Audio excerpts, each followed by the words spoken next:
Hello and welcome back to Hit or Glitch, the show where we experiment with rules and systems. And we're going to do a post-op of Tim's season, Heroes Welcome, in this episode. So, who wants to start? I think, Tim, why don't you start us off by just giving us kind of why you chose this and what your story kind of... Okay, so the reason why I chose 5th edition is because I was originally planning on using 4th edition, but then I had my first experience with. Oh yeah, I had my first experience. I had my first experience with 5th edition, and I noticed that it seemed less complicated in how you can build encounters and well, just generally its system was a lot less complicated and seemed easier to work with. Don't give me the stink eye, Alex. I'm not giving you a stink eye. I thought you were. No. Okay. Okay, yeah. So I from that I decided to switch over to 5th edition, and it worked out pretty well. And so that's why I did 5th edition. As for the story, I'd actually had the story for a while. It originally started out with creating the character of Gehesh.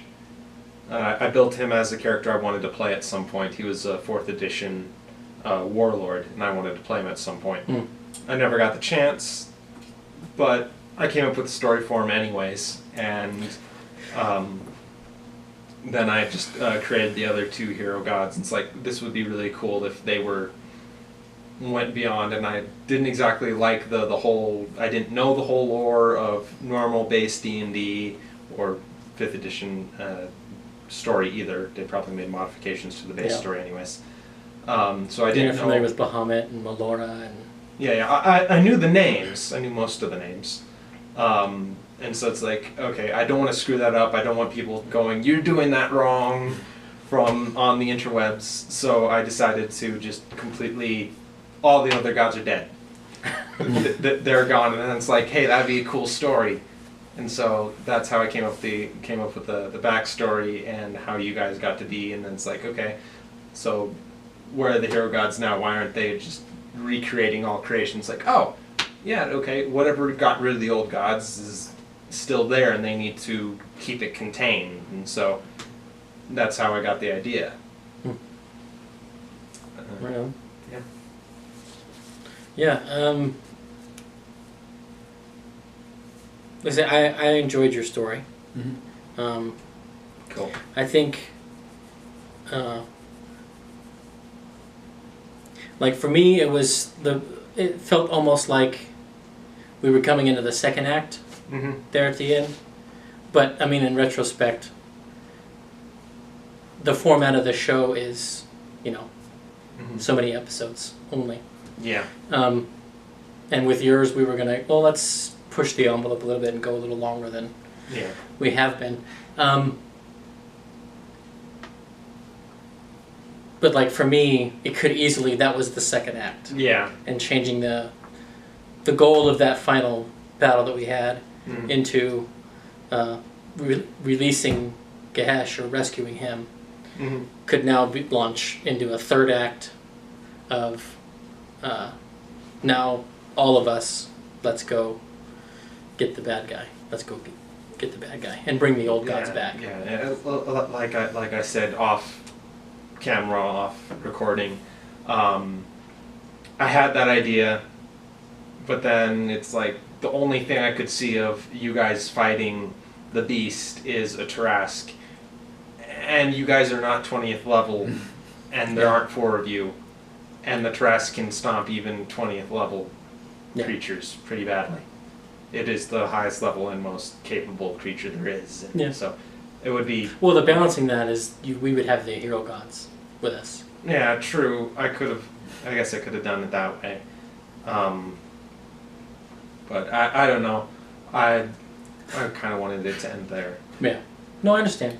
The hero gods are actually fighting it, and we're just like running in, getting at its like ankles. Or, just creating a weakness in it.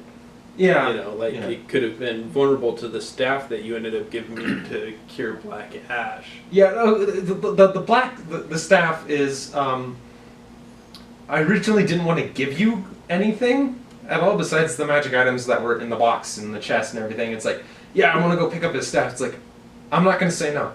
I'm Right. not. Yeah. You guys, for a lot of the things, I mean, the explosive I gave you was just a kind of I didn't give you the explosive. It was just, hey, he works on explosives, and you're like, I want to buy one. It's like, okay, sure, let's go for that. And that's a good thing. Like that is a lot of times what people say is the biggest and the most important lesson for a GM, and especially a new GM, to learn. And this is like the third session you've run, one time for the like off season thing, Mm-hmm. one time for a couple of guys in college that had never played before, Mm-hmm. and then this. Yep. Like this is your third session and you built this story. I mean, yeah, this isn't gonna win an Oscar, but still, Yeah. this was really good for a third time outing. GM. Yeah. Cool. I'm satisfied with that. Yeah.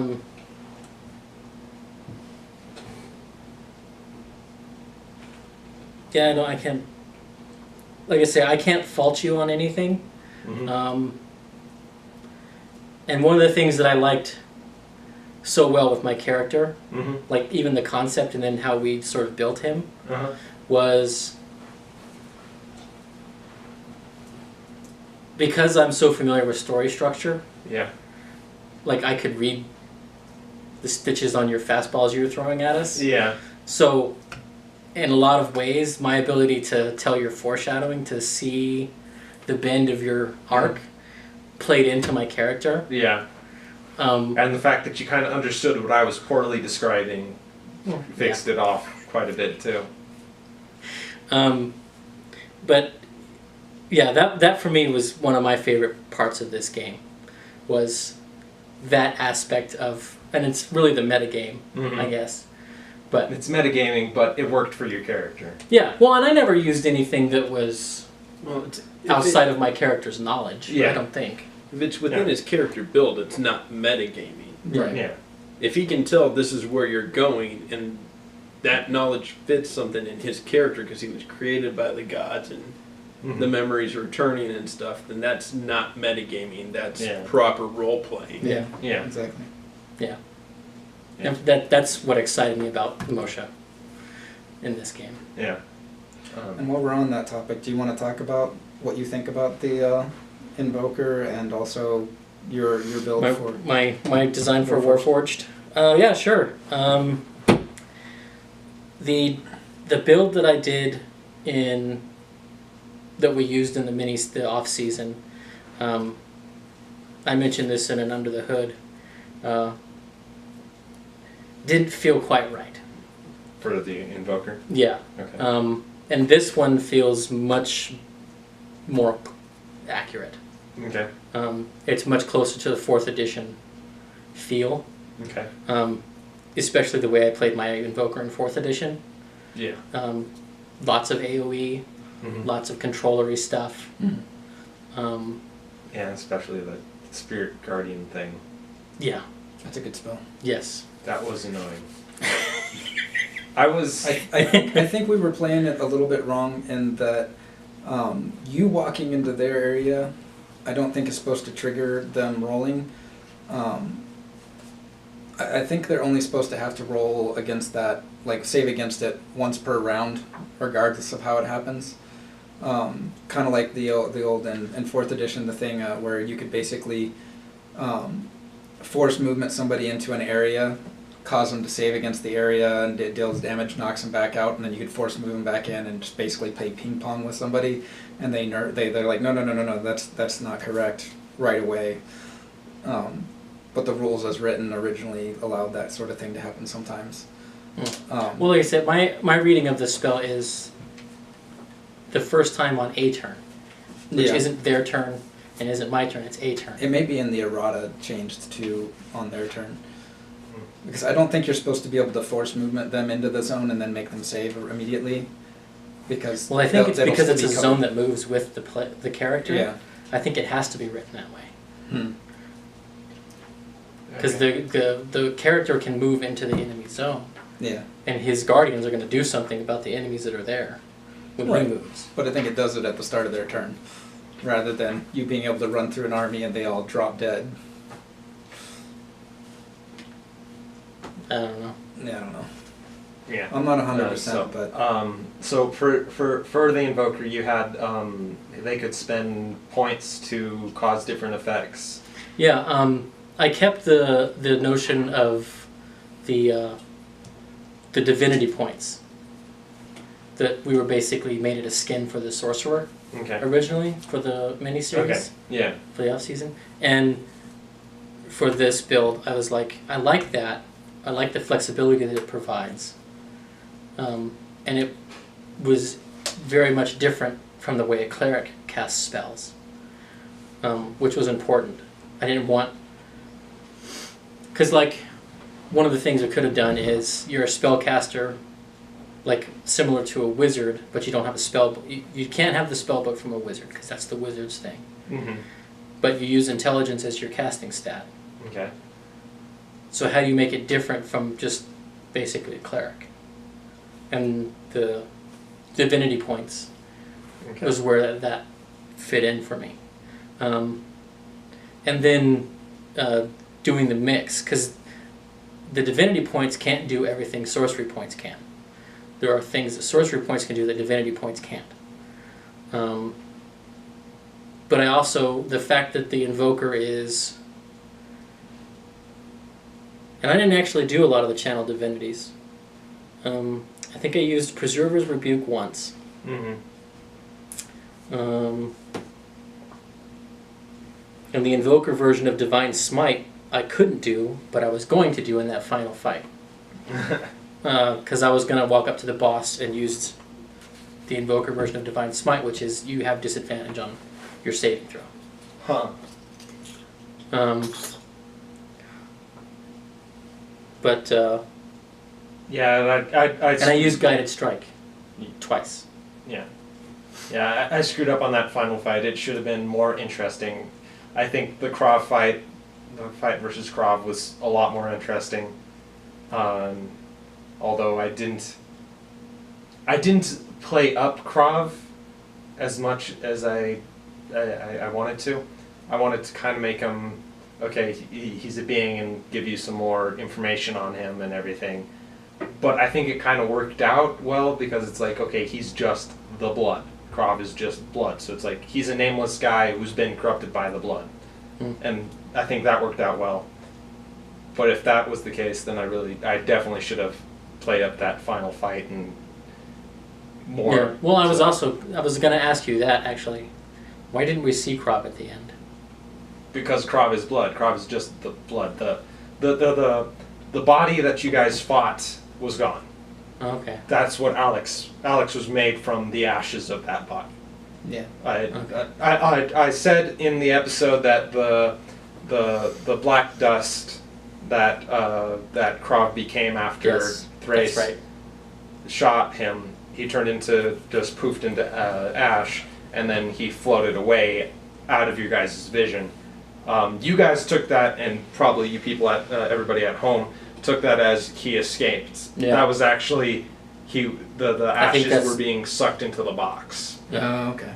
The ashes were sucked into the box, and then the journal entry that I gave you from the hero god, I forgot her name for some reason.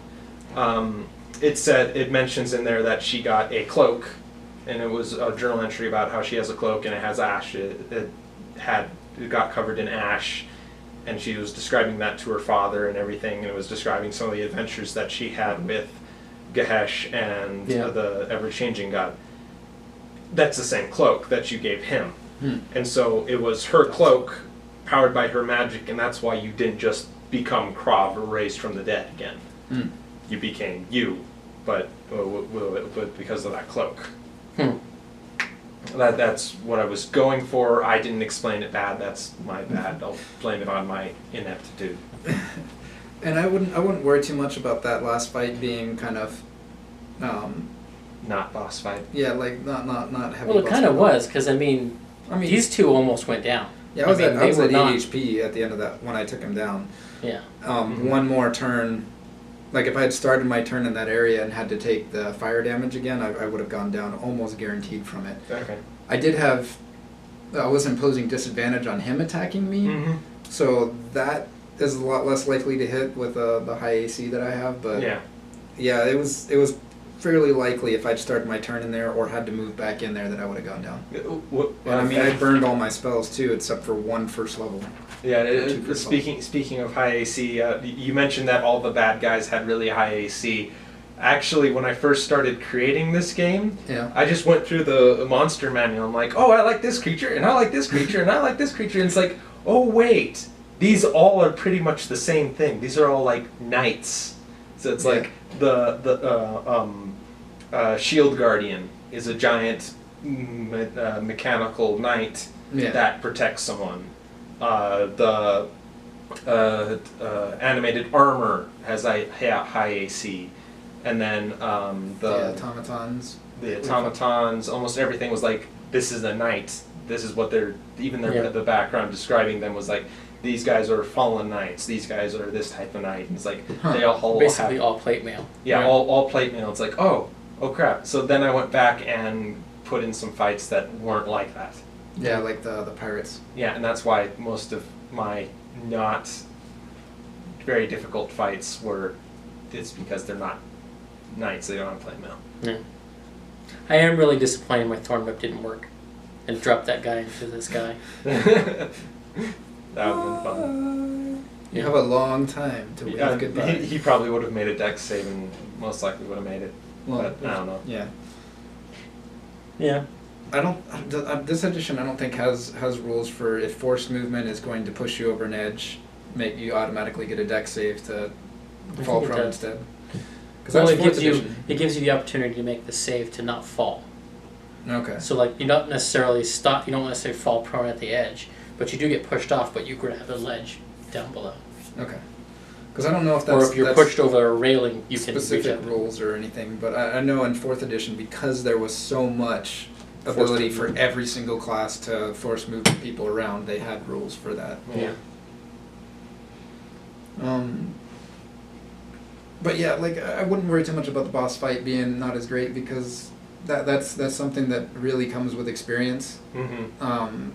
And this edition, I'd say, isn't as good as perhaps fourth edition was at making things that are, this is supposed to be at this level, and it is accurately something at that level. I've heard it said that a lot of the guys who are writing the adventures for this edition of D&D are completely ignoring the CR system.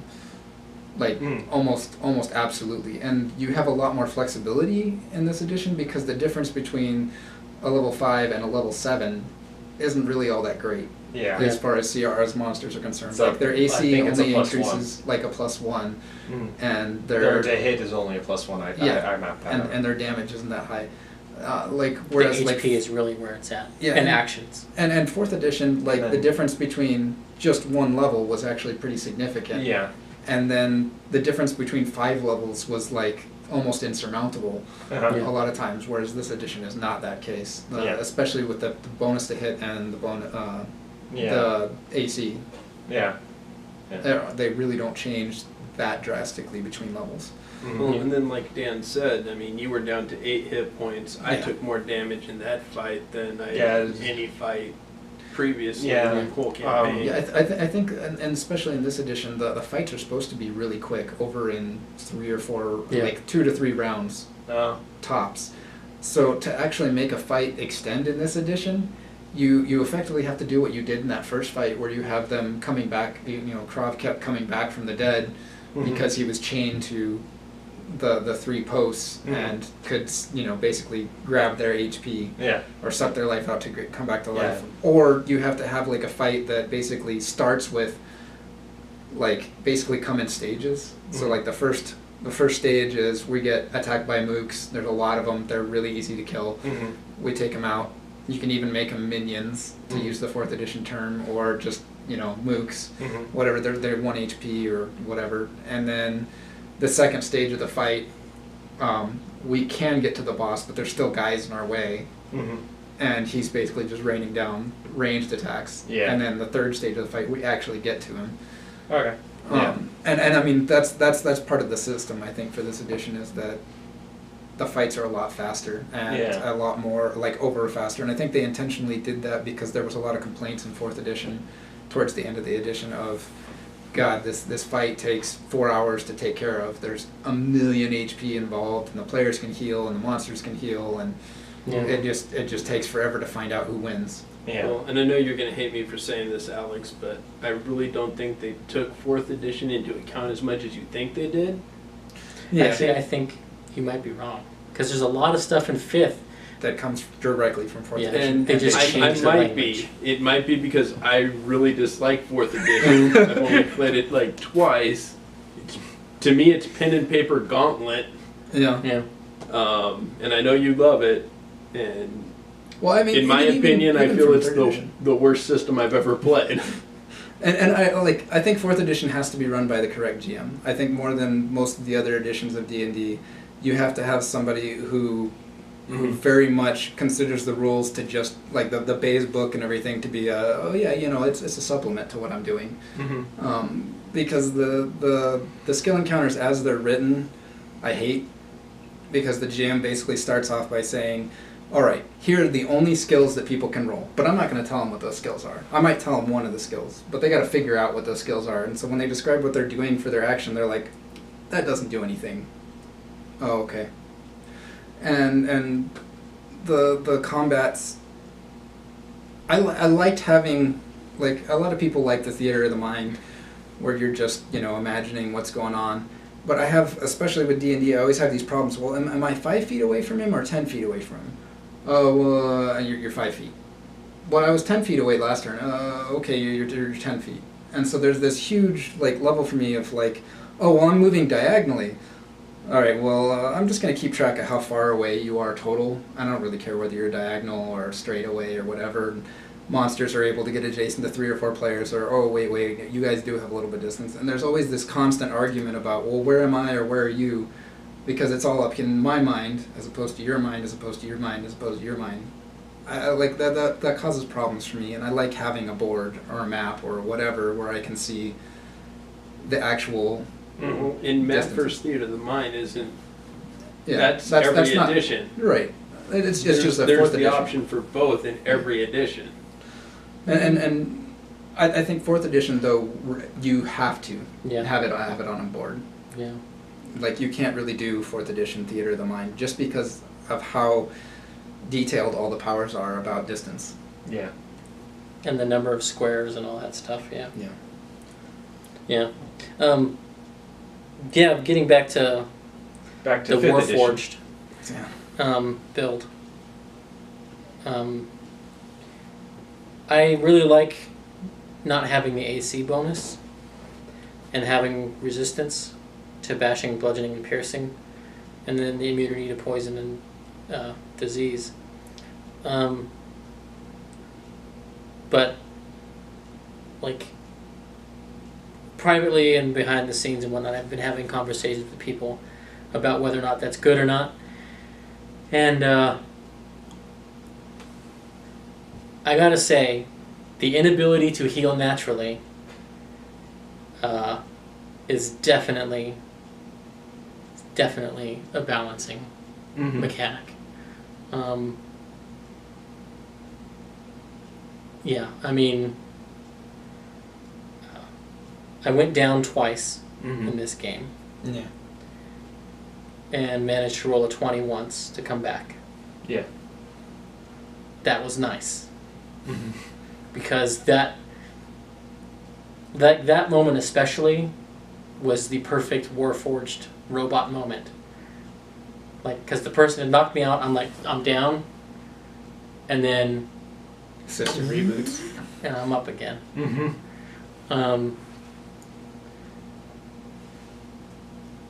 And I don't remember specifically what happened in that fight right now off the top of my head, Me but I do neither. remember I got up and I cast, I think it was Guiding Bolt,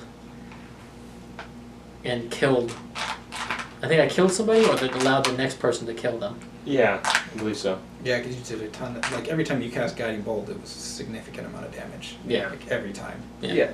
So you killed Croft with it. Yeah.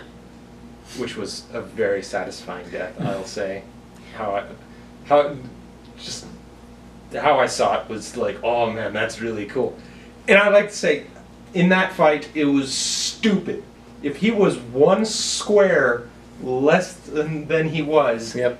he would have been able to come back, and you guys would have lost Mr. Sam. Yep. Yep.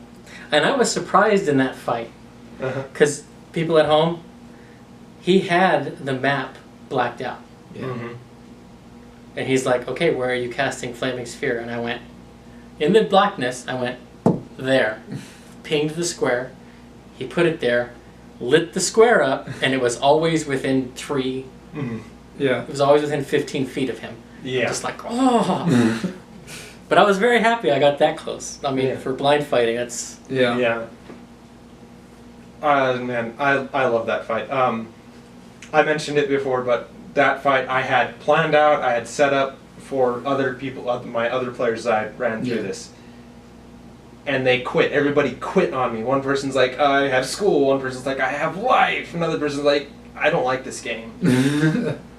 And so I had 3 players get up and leave from me right as that fight was starting. Like, they left from the session, or they just didn't show up for the session where it was No, gonna happen? we had to end the session early. We'd just begun the fight. We had to Okay. end the session early because of one thing or another. Oh. And then we were going to start the next session, but everybody's like, we have these problems and stuff. We can't do it anymore. And it's Yeah. like, well, dang.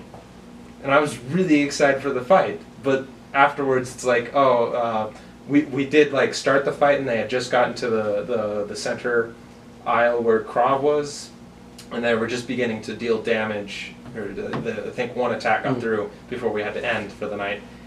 And from that I was able to go, okay, this is underpowered, this is overpowered, just Yeah. from the small things that they had already set off.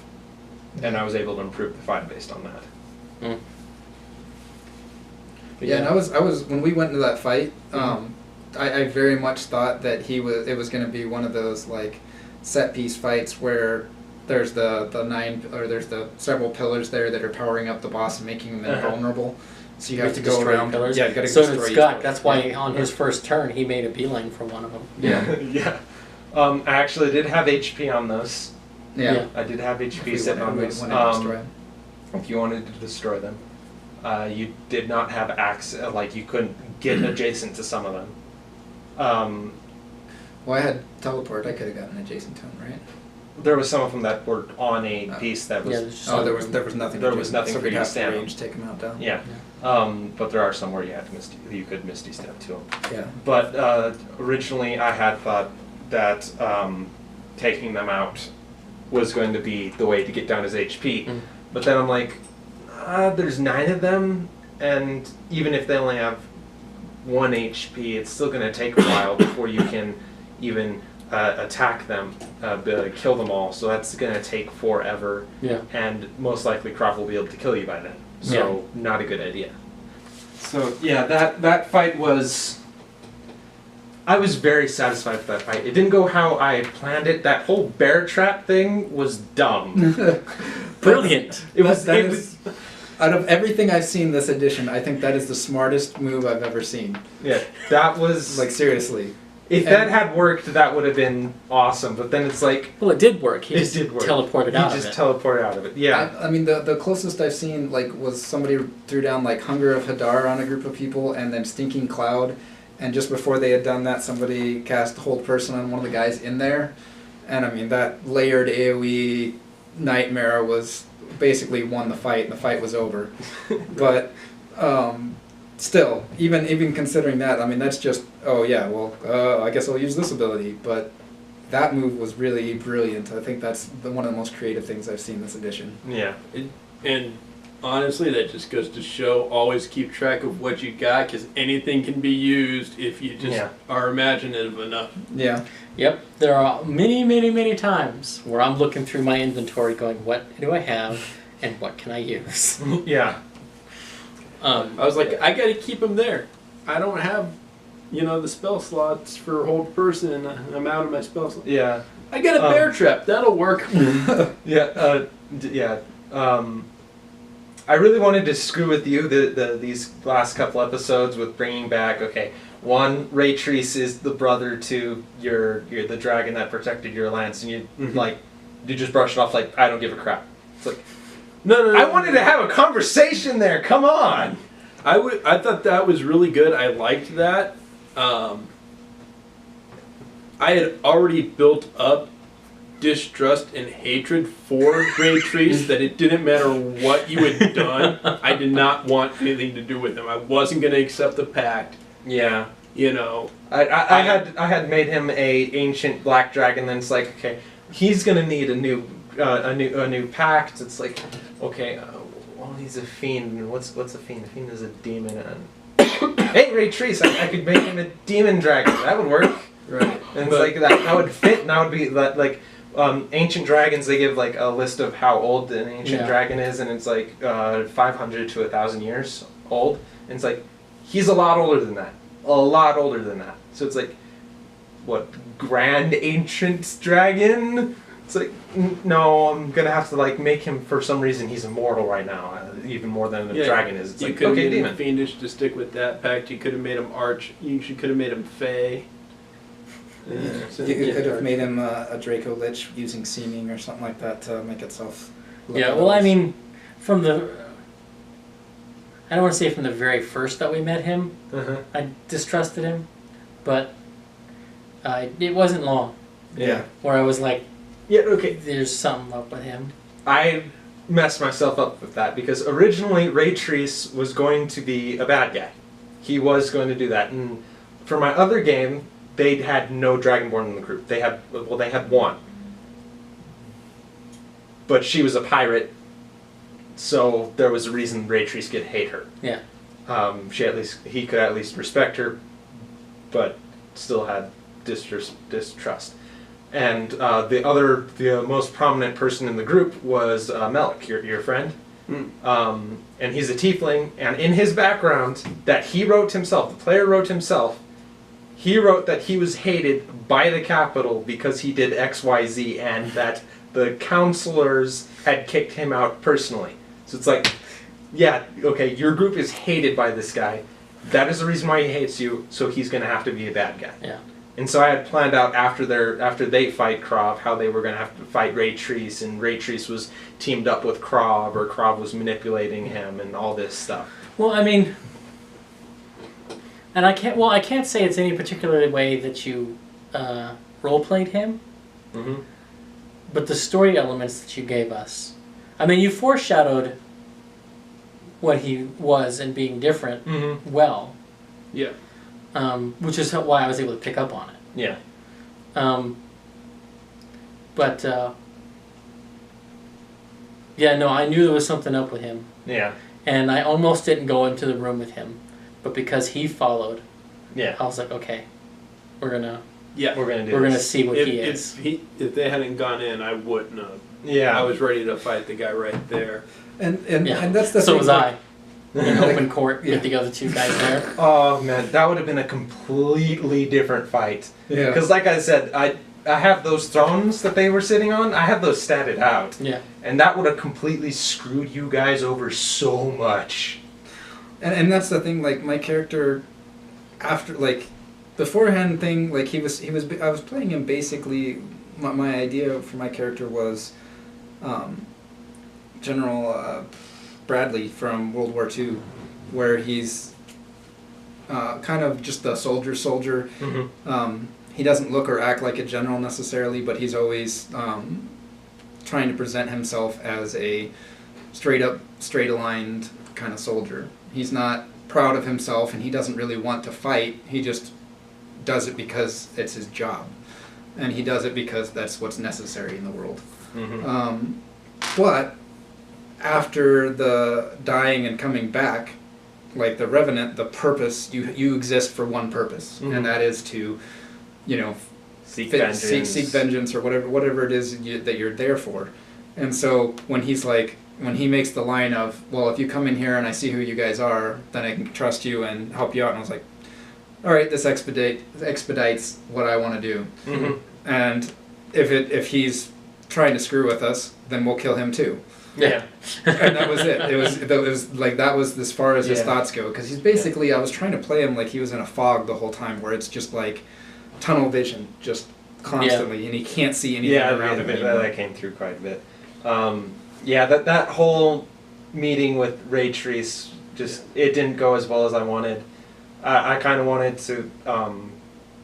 Once I kind of figured out that he could be a good guy instead of a bad guy, and he could help you guys out, it's like, okay, I wanted it to come out differently. I wanted you and him to make a pact. That way, because I kind of wanted him to actually help you out in this final fight and come in there, because originally the fight was going to be harder than it turned out to be. And honestly, you know, I get that you were wanting to have these conversations and role play moments, and I'm all for those. Mm-hmm. But you picked the absolute two worst characters to put directly in front of me. One, Ray Treese, who I had no qualms, no hiding how I felt about him. Mm-hmm. Even when he said he would, you know, his sister was the one. I so determined that I didn't trust this guy. I thought he was working, you know, even to the end. I still thought he was working with Krav. I thought it was just going to be trapping me back into that. Yeah. You know, that's why when he said his sister, I wanted to hurt him, so I said, she's dead. Yeah. You know, that's exactly why I said it Yeah, like that. I kind of was pressed with the moment with what you guys were already doing. It's like, yeah, this isn't going to go well. And so I just said something random for that. Right. It's like, I wanted to bring up your sister, his sister. Right. And so I just said, how's my And sister? if you remember, when you did that, I was like, oh, because that did give me pause. Uh-huh. But my character Me too. hated him so much, I was just like, she's dead. And then the other one, you know, and you even mentioned in the episode you had this monologue, but we weren't going to give you a chance to do it. Uh-huh. The guy who the only guy I hated more than Croft is Ray Treese. The guy that owned me, who Yeah. you put right there. There was Yeah, no way. I really having should have put him in a position to where you couldn't fight him yet, Right. and had him talk. But especially with 2 levels of barbarian and being Yeah. a primal race like a Yeah, lizard folk. in that fight originally, I didn't. Or we have haven't the told them. snake start speaking. Yeah, I should. That's what I should have done. Originally, in that fight, it was that his magic could not affect Jackass. It's his name now. Kevin Seal. Kevin Seal. Stakar's magic couldn't affect him because Kevin Seal was Krav. Now he had taken over the role of Krav because The blood. okay, backstory. After you guys had originally fought him, before this game happened, you had wounded him severely, and he basically did a warlock contract with Krav, the Krav you met at the capital. He found him, made the contract, got mutated by the blood, and then that's how he came to exist again. When you killed Krav, you basically made him the next in command of whatever was happening. Krav originally, like I said, he was a mosquito. Wait. Hold on just 1 second. We killed Krav, cutting off the head, Mm-hmm. and then the assassin and Kevin Seal. 2 more took his place. Yes, we fought Hydra. That's why Captain America's shield is right there. Oh, fuck yes. Hail Hydra! You should have had and really to strike home that point, I think having him say, like, when we met him again, it's like, oh yeah, it's Kevin Seal, and we're like, it's you, and he would have gone like, no, I am Krav. That's It what might have- that's what I was going for, but Yeah.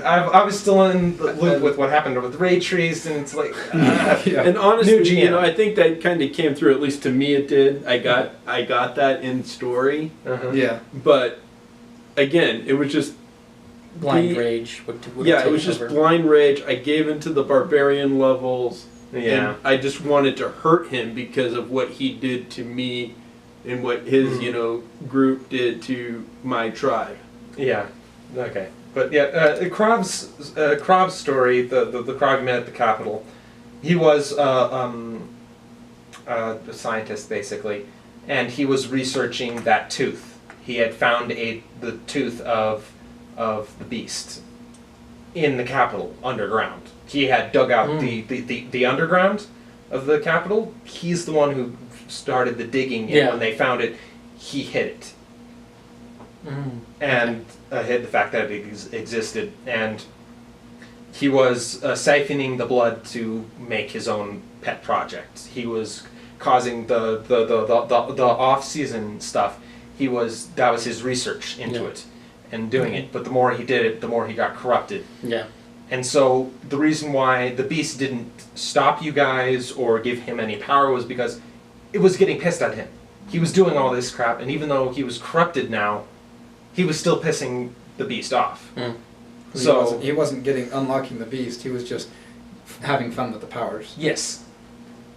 And then when Kevin Seal became the next in command, he didn't make a contract with that Krav. He made a contract with the beast. Yeah. So when you got rid of Krav and freed him from his connection to Krav, you freed him so that he could assist the beast. Very cool. So what did you guys think of the Unearthed Arcana stuff that you guys did? Oh yeah.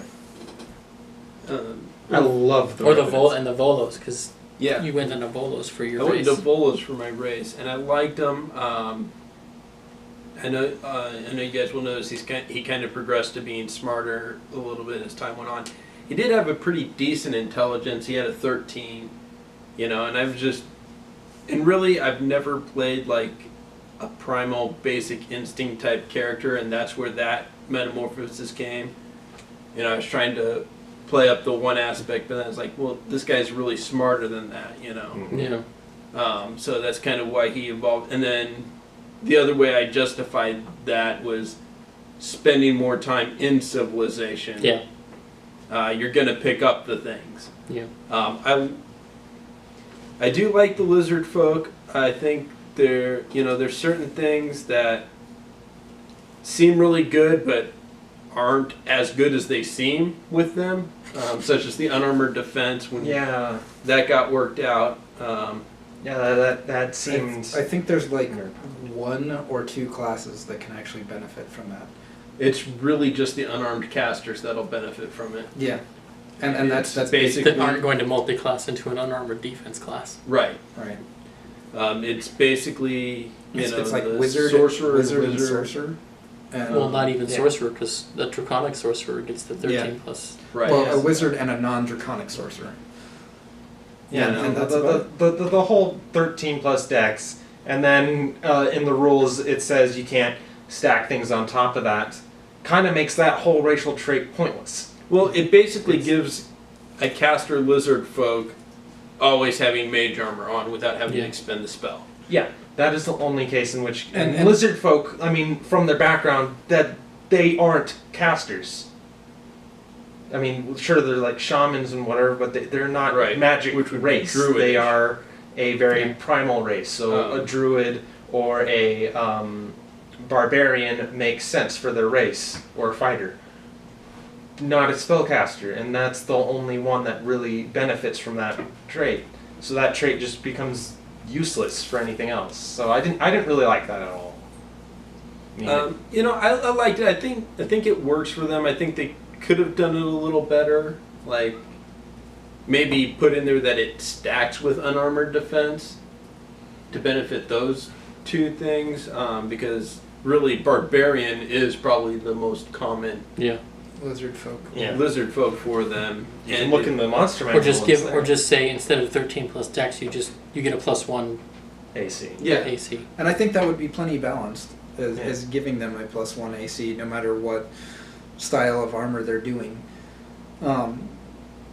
Because as it comes out, every single class has some way of increasing their AC. I mean, even the caster classes, they have, like we're saying, mage armor, or the draconic Shield. sorcerer, or shield, or they have something.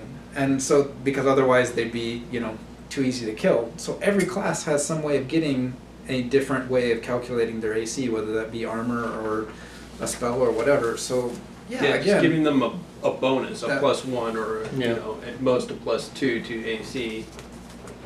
Well, in this edition, +1 would probably be as high as you want to go. Yeah. Yeah. Stack with everything. But I think that would have been better. I didn't really get to play it, but I like the hold breath and the swim speed that they have. You know. yeah. Yeah. Well, you really like the Jaws thing. The jaws, yeah, the that bonus action bite. Put that to I rights. do wish that they could bonus action bite all the time, but only heal from it once. Yeah. Mm. That would have been good, yeah. I think that would be, you know, but as it is, it's an action to bite, and then once per long rest, I can bonus action bite. Yeah. And then as far as the Unearthed, I only got to play with it the last couple of sessions, switching my patron over to Yeah. the. What did you think, like, story-wise, switching over to the Patreon one? Did you like it? Was it forced? No, I don't think it was forced at all. I think, you know, it was I very actually liked it. organic. Yeah. He sought out the power. He agreed to take the power to escape freedom. Found out that, you know, he related, you know, Kevin Seal to the blood when he saw him again. Mhm. So he's like, I've been betrayed. You know, basically he felt the guy that owned him tricked him Yeah. to serving him outside the gladiatorial arena. Yeah. Yeah. So he wanted to just shed that, you know, Yeah. and, you know, organically for my character, so having spent time with these religious people, he would have been like, if your God is real, if he can give me the power to defeat this guy who Mhm. I hate, I'll serve him. So I Mhm. think it was very organic in this sense.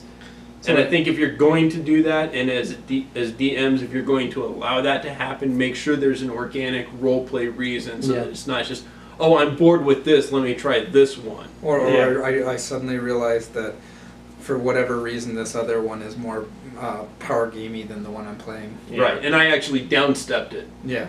I went the opposite, you know, definitely the Pact of the Blade, I feel, is more power gamey more Yeah. Stronger. than the Pact of the Chain. You know, being able to create any weapon I want and be proficient with it while I'm holding it Yeah. is Yeah, a lot better than having a familiar. Well, the big deal with the familiars, especially those ones that are invisible like that, is you can have them spend their action doing aid and giving people They aren't advantage. from range. invisible. The pseudo dragon I thought No. was invisible. No, Yeah. that's a fairy dragon, Mm. and I don't have that option. Yeah, no, because I could see it. I saw it come out of the ash of the. Yeah. Mhm. Well, Now, I all thought familiars you can. pseudo dragons I you thought can had a dismiss couple and spells release. though. No, not in this edition. You're thinking fourth. No, I'm not. No, in Thank previous you. ones they do have spells, but I took his abilities. He's got the Sting, which can cause poison. Isn't it ranged or Bite. something like that? Maybe I'm thinking. He's got Blind Sight and Dark Vision, which with the invocation I took, Master of the Chain, I could see through his senses, so Hmm. I had those abilities. Could get those abilities, you know. Telepathy, they have magic resistance, Yeah, that's it. so they get Pixie said advantage that. on saving throws against any magical effect. Yeah. So, But yeah, the Path of the Seeker was interested, or whatever Yeah. it was called. Oh, it's the pixie that has the superior invisibility. right. Okay.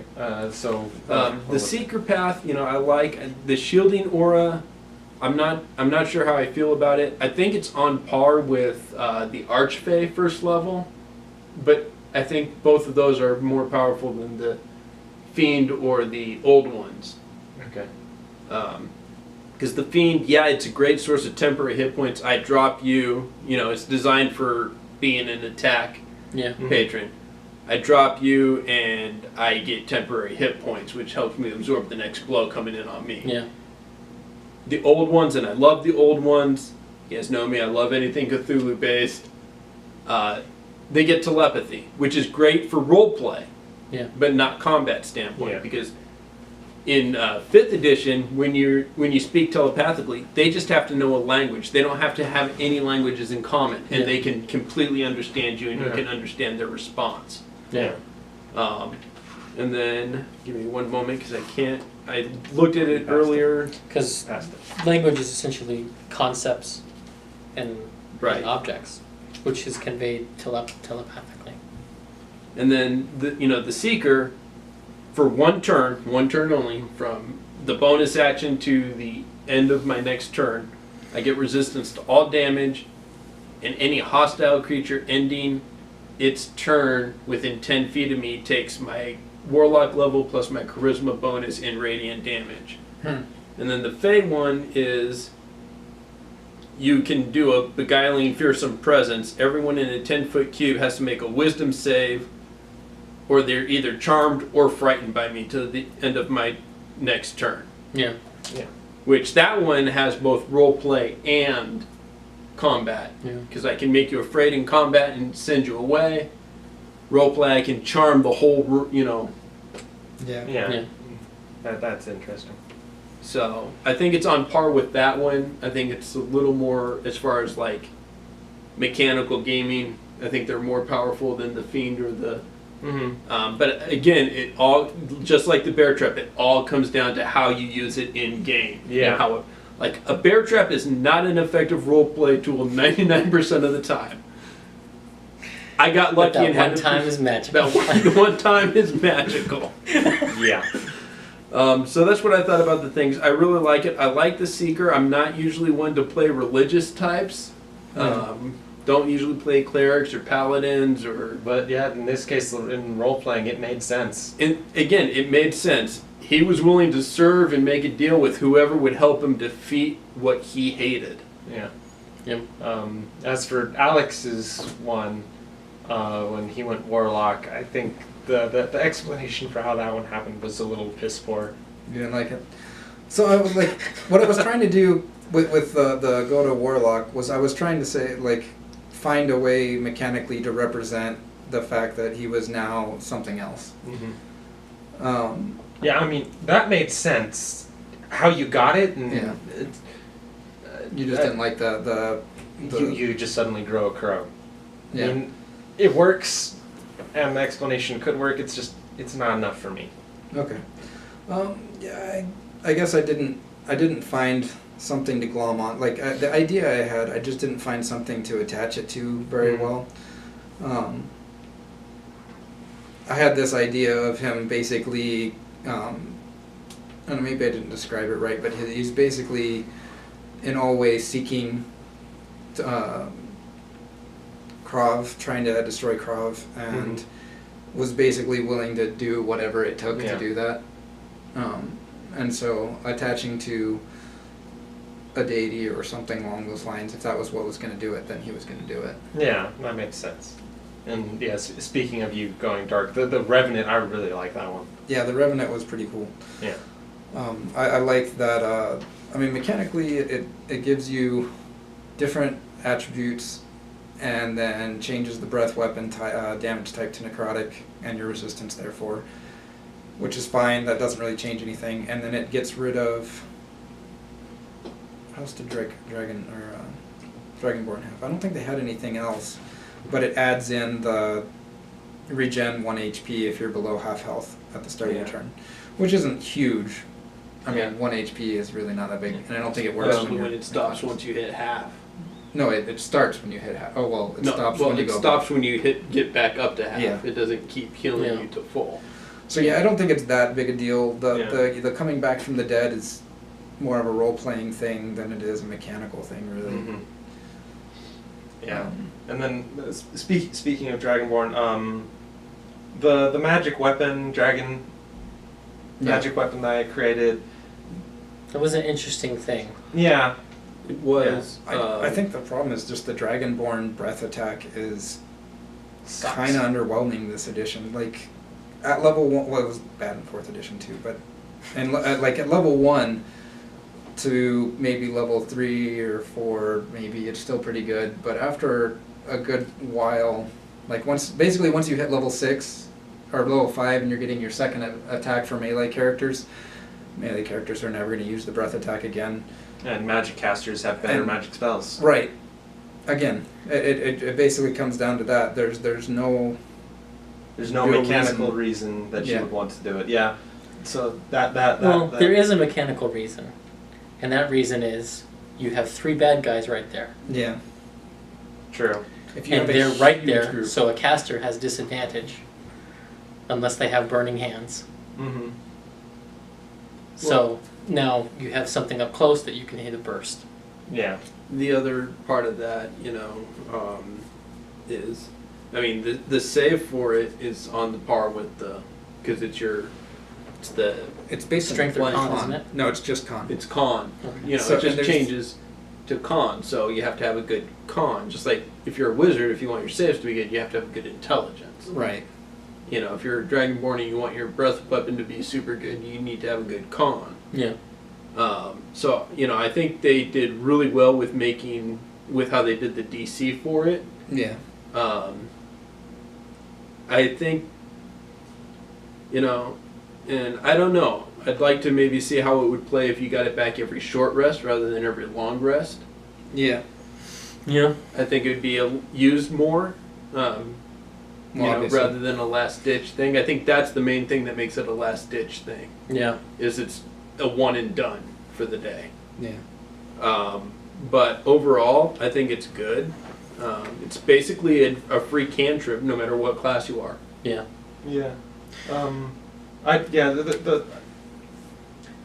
I like that you got the cone and you got the line and whatever, but it's like I didn't like the fact that you had to choose between the two. I think it's like you should do it situationally, and that's why. I Well, some of them are created thematic though. Like Yeah. lightning bolt makes sense to be going in a line. that. Yeah. Acid makes sense to they're spraying it out in a line.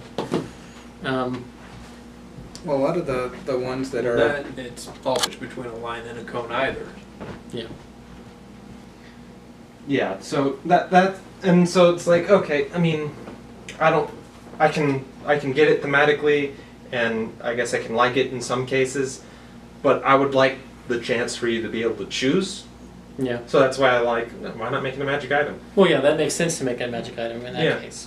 Yeah, and then that comes up with the idea of magic items as it's written for if you want to create a magic item in the DMG, what do you want? Yeah. It's pretty much what do you want. There is no limit to it. You can do whatever the crap you want. If it's like, okay, I'm gonna have a weapon, it's just like magic weapons, like okay, take stats from a weapon that exists. If it doesn't exist, just use the stats from one that's pretty close, and then you got it. And then if you want if you want it to have some kind of magic power, there's probably a magic spell for it. You just add it, and they can do it once a day, or that charges or whatever. And it's just if it's something simple, you don't need to worry about it. So you want to switch your breath attack? It's a magic item. It can be even less Yeah. than it can be common or uncommon. Yeah. It really doesn't matter. Magic items in this edition seem to be less.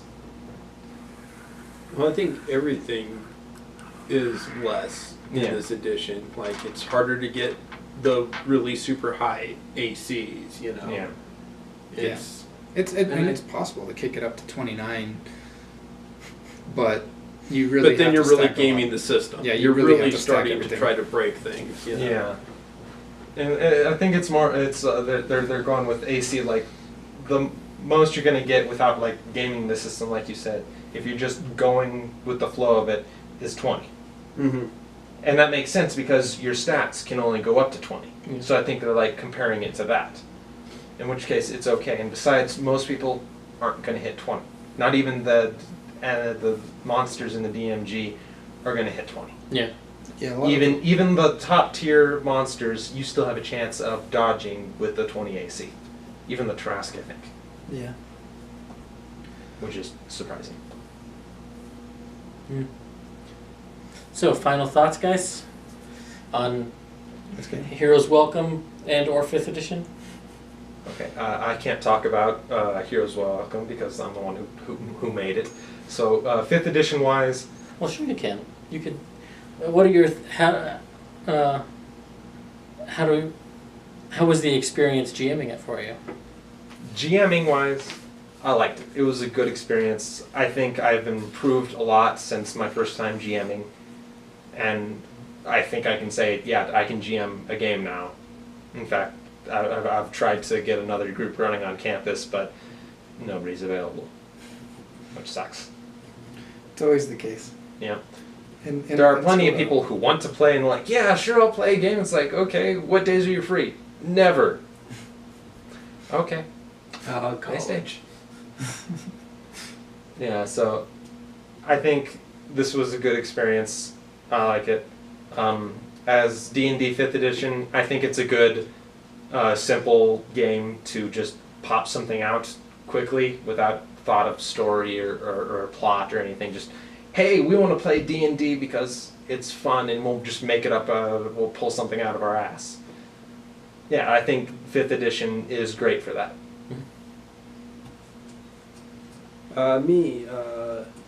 Heroes Welcome. I thought it was good. I thought it was a unique story, and I really liked that. I feel like it got a bit railroady at times, a little more than I usually prefer, but that's to each their own taste, and it wasn't necessarily a bad thing. Well,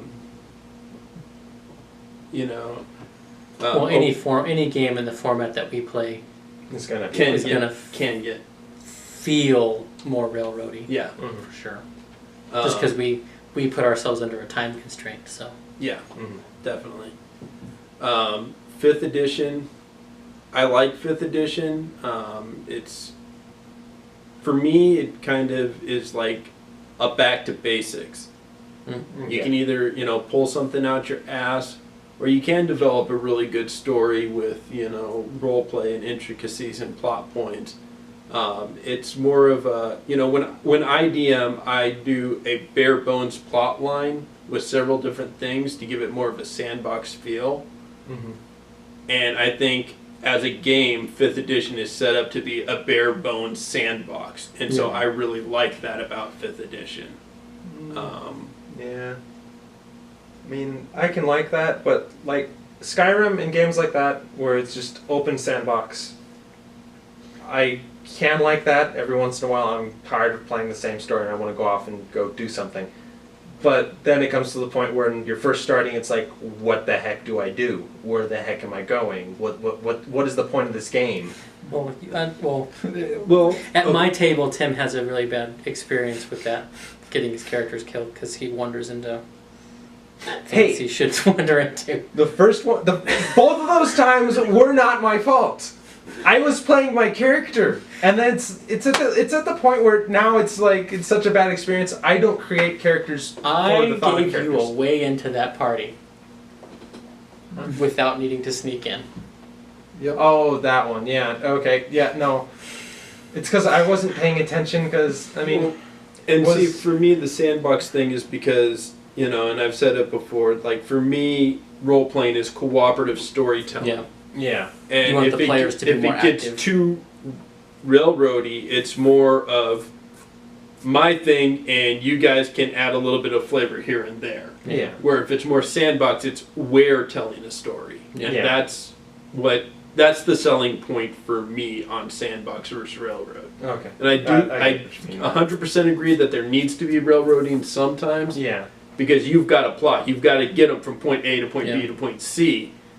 But I think there should be more than one way to get from point A to point B to point C, so that the characters have a say in the world. Yeah, but my experience with open world stuff is we don't go anywhere, we don't do anything, we end up running an inn, or it's like or basically starting a weapon making shop.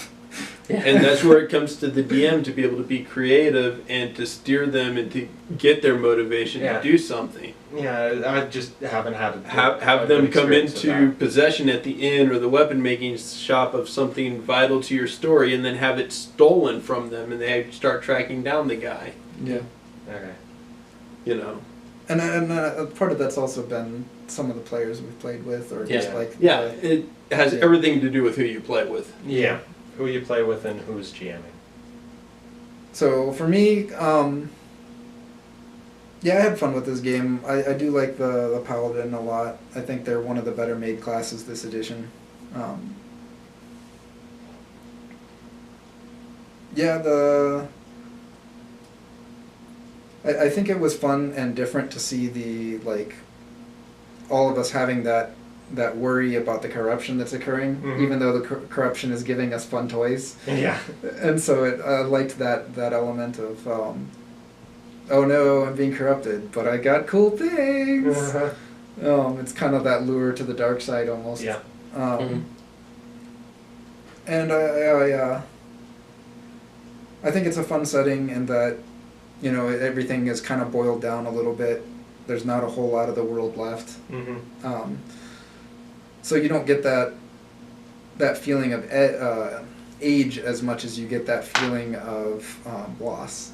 Mm-hmm. Like there used to be so much more, but this is all that's left. Mm-hmm. Like we have all this magical, magnificent stuff, but the world is only a couple hundred square miles. Mm-hmm. And you feel that one mistake, one disease could wipe out everything. Yeah, that's what I was going for. Yeah. As far as 5th edition,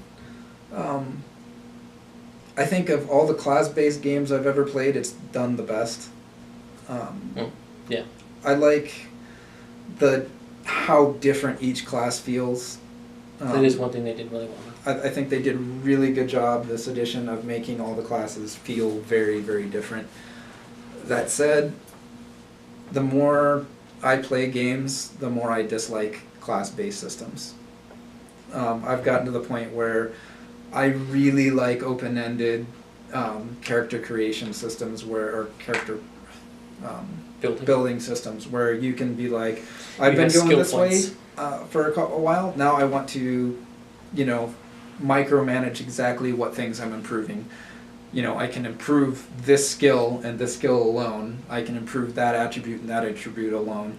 And I don't just get miraculously these abilities that there's no real role-playing reason why I should be getting them. I mean, yes, I'm a rogue.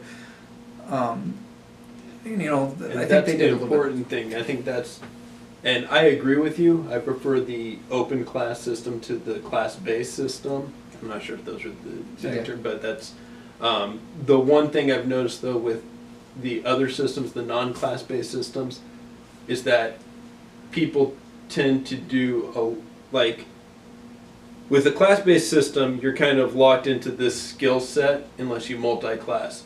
So in getting these new abilities, well, I've been doing these things and these things are the stepping stones to those abilities.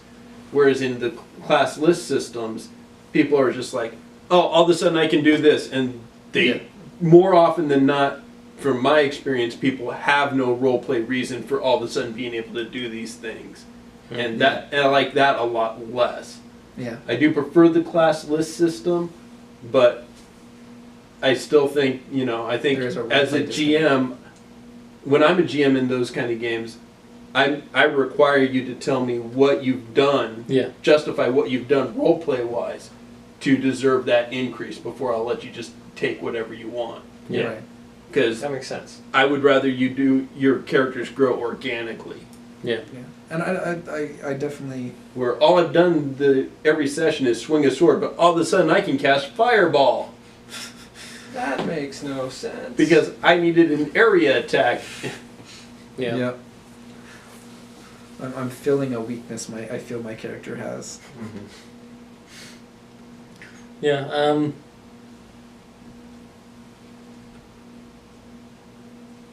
Yeah, I enjoyed this season. And it's led to a lot of things that we're going to be doing differently. I don't think we're going to stick quite as stringent to the 10 to 13 episodes. I think this one showed that we could go a little longer. Mhm. Definitely.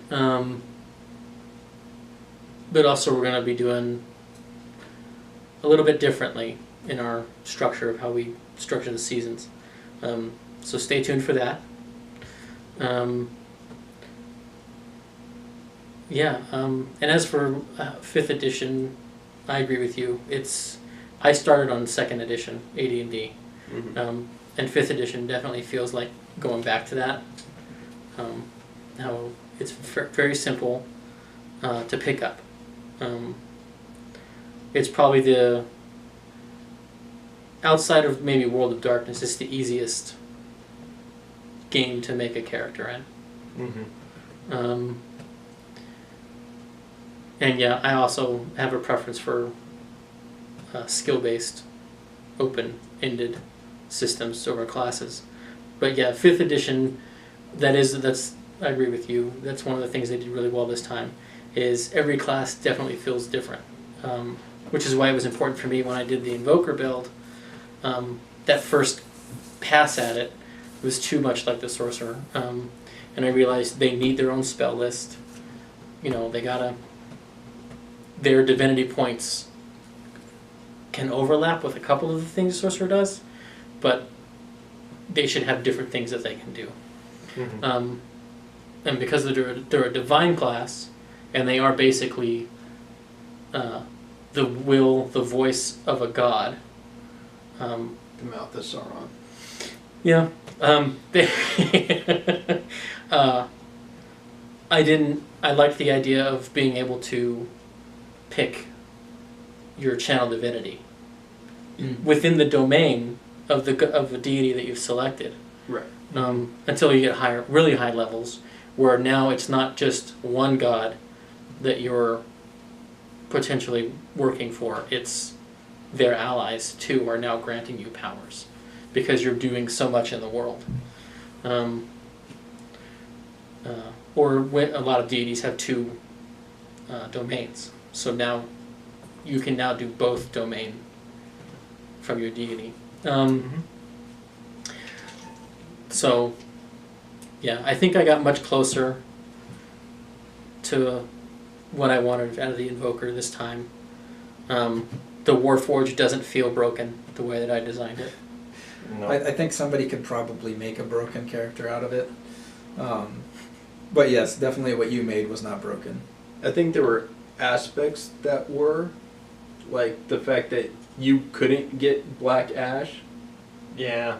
I mean, that was just because of this story, that was a big deal. You know. Well, yeah, and that's what I mean for this story. Yeah. You know, that aspect I felt. Yeah.